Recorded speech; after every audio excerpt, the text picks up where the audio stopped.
ठीक है, चलिए आज का क्लास स्टार्ट करते हैं। तो आज पढ़ेंगे हम थर्मोडायनेमिक्स के बारे में। तो सबसे पहले देख लेते हैं कि थर्मोडायनेमिक्स है क्या चीज़। ठीक है, तो थर्मोडायनेमिक्स में हम बात करते हैं हीट की, और हीट का जो रिलेशन देखते हैं अदर फॉर्म ऑफ एनर्जी के साथ। अब अदर फॉर्म ऑफ एनर्जी कौन कौन सा है? एक है इंटरनल एनर्जी और दूसरा है वर्क। तो हीट का वर्क और इंटरनल एनर्जी के साथ हम रिलेशन देखेंगे। ठीक है, अब देखिए किसी एरिया को मैं स्टडी करने के लिए ले लेता हूं, तो उतने एरिया को मैं क्या बोलूंगा? उतने एरिया को बोलूंगा थर्मोडायनेमिक सिस्टम बोलूंगा। ठीक है, अब थर्मोडायनेमिक सिस्टम किस हालात में है उसको क्या बोलूंगा मैं?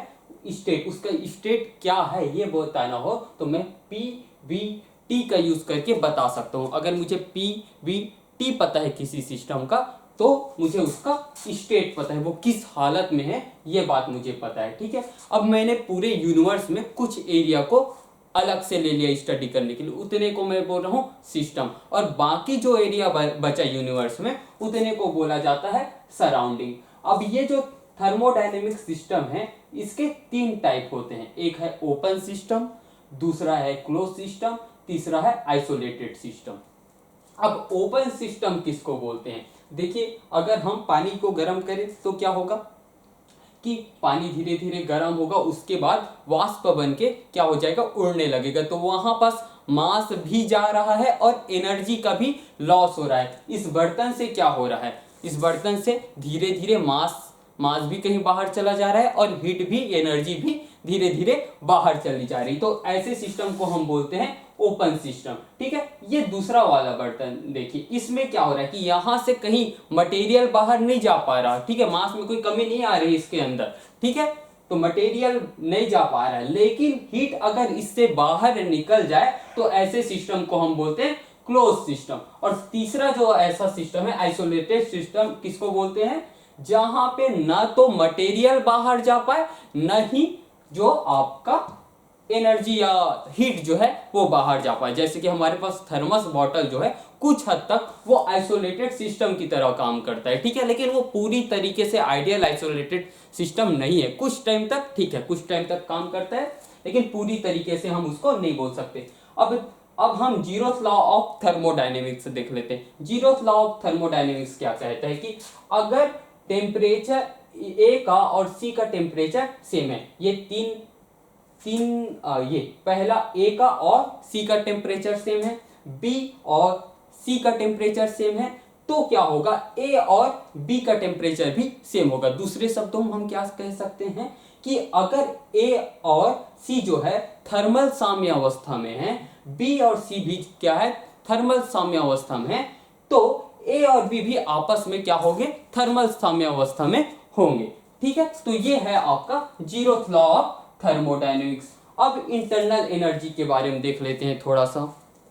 तो इंटरनल एनर्जी क्या है आपका? इंटरनल एनर्जी होता है आपका kinetic energy plus potential energy. लेकिन आइडियल गैस में क्या होता है भाई कि मॉलिक्यूल्स के बीच कोई इंटरेक्शन नहीं होता। एक तो होता है जो आपस में कोलिजन होता है, वो अलग बात है, लेकिन फोर्स वाला जो इंटरेक्शन है वहां पे नहीं होता। अगर वहां पे कोई फोर्स नहीं लगता दो मॉलिक्यूल्स के बीच, तो क्या होगा? आपका पोटेंशियल एनर्जी जो है वो जीरो हो जाएगा आइडियल गैस के लिए, और आइडियल गैस के लिए क्या हो जाएगा? Total energy equal to kinetic energy. ठीक है, आइडियल गैस के एनर्जी को हम कुछ इस तरीके से भी लिख सकते हैं, N C V T. N क्या है? एन है number of mole. C V क्या है? स्पेसिफिक मोलर स्पेसिफिक हीट है एट कांस्टेंट वैल्यू। ठीक है, और ये हो गया आपका टेम्परेचर। तो यहां से हम देख सकते हैं कि यू किस बात पे डिपेंड कर रहा है? यू डिपेंड कर रहा है टी पे। जैसे जैसे टेम्परेचर बढ़ता है वैसे वैसे आइडियल गैस का जो इंटरनल एनर्जी है वो भी बढ़ने लगेगा। ठीक है, अगर टेम्परेचर कम हुआ तो क्या होगा? इंटरनल एनर्जी भी धीरे धीरे घटते जाएगी। ठीक है, तो ये हो गया आपके आइडियल गैस के बारे में। अब देखिए यहाँ पे यू का ये जो फार्मूला ये हमेशा होता है। सी वी लिखा है तो ऐसा नहीं कि ये वी कांस्टेंट वी वाले जो प्रोसेस होंगे उनके लिए बस सही, ये सभी प्रोसेस के लिए सही है। सभी जगह हम क्या करेंगे? यू के वैल्यू को सेम इसी तरीके से लिखेंगे। ठीक है, यू का वैल्यू ऐसा कुछ और नहीं आ जाएगा कि कांस्टेंट प्रेशर हुआ तो सीपी, ऐसा नहीं। ये हमेशा फिक्स है कि U equal to N C V T ही लिखेंगे, ये यहाँ पे फिक्स है। और यू क्या है, टेम्परेचर का जो है फंक्शन है। अब थोड़ा सा वर्क के बारे में देख लेते हैं कि थर्मोडायनेमिक्स में वर्क को कैसे दिखाया जाता है। तो वर्क होता है इंटीग्रेशन ऑफ पी डीवी, ठीक है। तो डीवी जो चेंज है डीवी का, उस पर बहुत ज्यादा डिपेंड करता है वर्क, ठीक है। अब पी पे भी डिपेंड करता है, लेकिन चेंज इन डीवी, ठीक है, वॉल्यूम में जो चेंज है उसके ऊपर डिपेंड करता है, डीवी के ऊपर डिपेंड करता है, ठीक है। अब देखिए, अगर एक्सपेंशन हो रहा है, ये आपका गैस है, ये अगर यहाँ पे गैस में एक्सपेंशन हो, ठीक है, अगर गैस में एक्सपेंशन हो यानी कि work done by the gas बोलेंगे उसको, कि अगर गैस में एक्सपेंशन होता है तो हम बोलेंगे कि गैस के द्वारा जो है वर्क किया जा रहा है, ठीक है। लेकिन कंप्रेशन हो, अगर हम गैस को दबाएं तो हम क्या बोलेंगे, work done on the gas बोलेंगे, यानी कि हम गैस पे काम कर रहे हैं, ठीक है। इस वाले में एक्सपेंशन में क्या बोलेंगे कि गैस द्वारा काम किया जा रहा है, इस वाले में क्या बोलेंगे कि गैस पर काम किया जा रहा है, ठीक है। अब देखिए, अगर मैं P और V के बीच ग्राफ बनाता हूं और कोई कर्व मुझे मिलता है, जैसे कि यहाँ पे मैंने लाइन बना दिया, ठीक है, कोई भी कर्व मिले तो उसके नीचे का जो एरिया होता है, जैसे कि यहाँ पर ये वाला एरिया, ये किस बात को रिप्रेजेंट करेगा, ये करेगा वर्क डन को, कि कितना वर्क डन यहाँ पे हुआ है। तो area under PV curve gives us work done, ठीक है। तो पीवी कर्व क्या देता है हमें, वहां पर जो एरिया होता है वो हमें बताता है कि कितना काम हुआ है, कितना वर्क डन हुआ है। तो हम पीवी ग्राफ देख के क्या बता सकते हैं कि प्रोसेस में कितना वर्क डन हुआ है, ठीक है। अब देखते हैं स्टेट फंक्शन और पाथ फंक्शन के ऊपर या पाथ वेरिएबल के ऊपर, ठीक है। तो स्टेट फंक्शन क्या है, देखिए कोई प्रोसेस है, कोई ग्राफ मैंने बनाया है, चलिए पी और वी के बीच मैंने ग्राफ बनाया है। अब क्या हो रहा है कि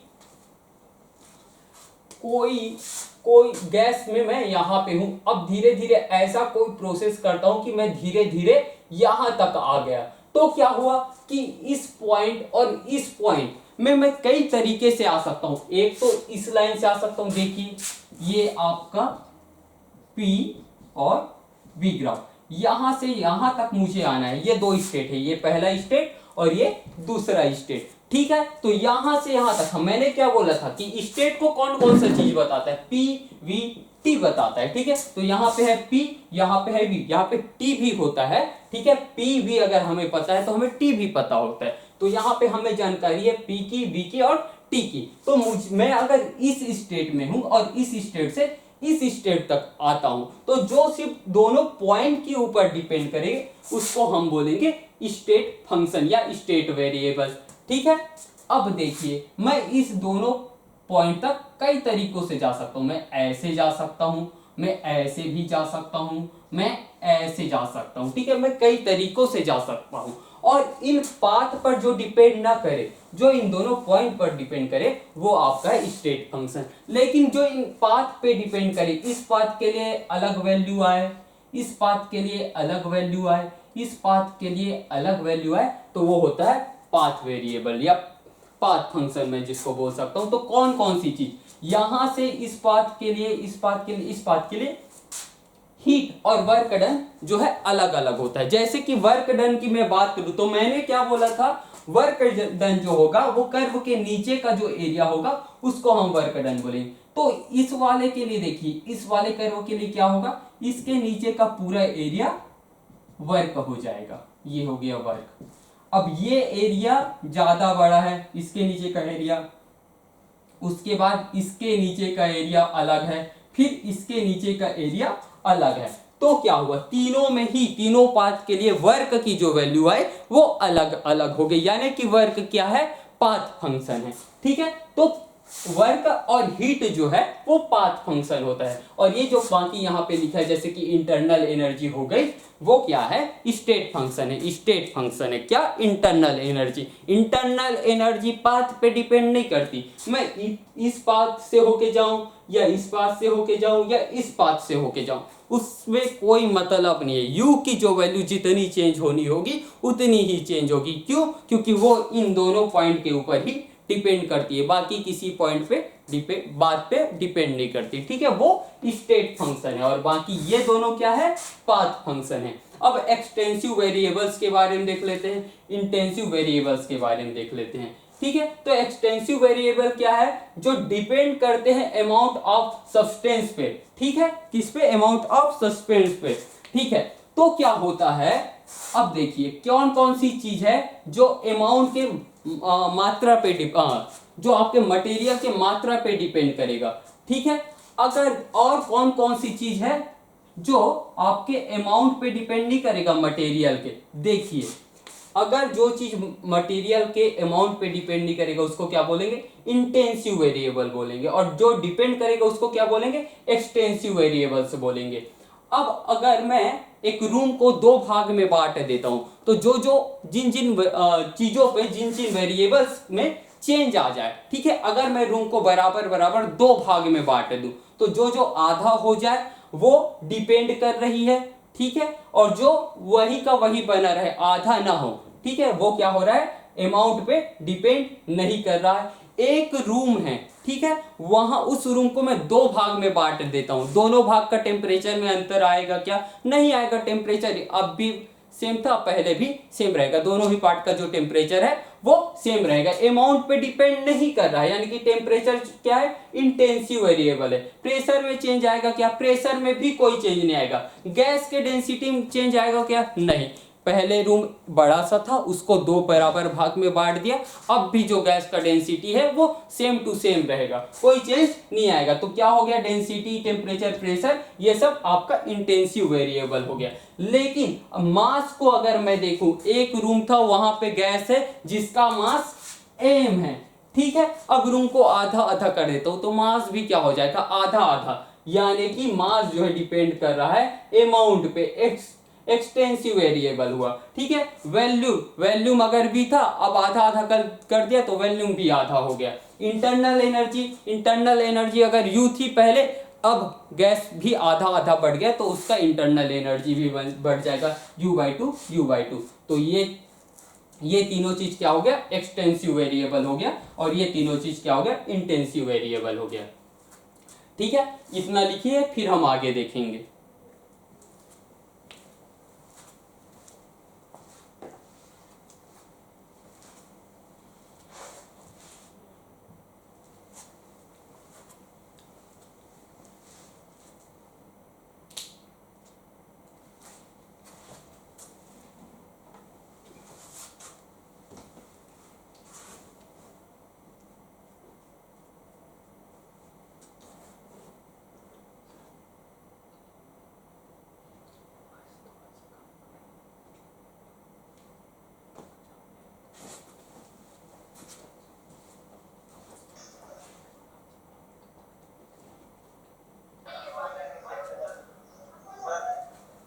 हाँ बोलिए।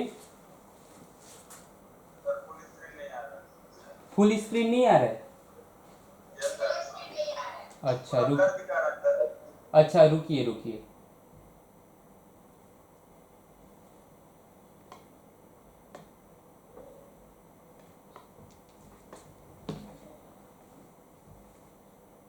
ब्लर ठीक हुआ क्या, जो ब्लर आ रहा था आपका वो ठीक हो गया क्या, देखिए तो।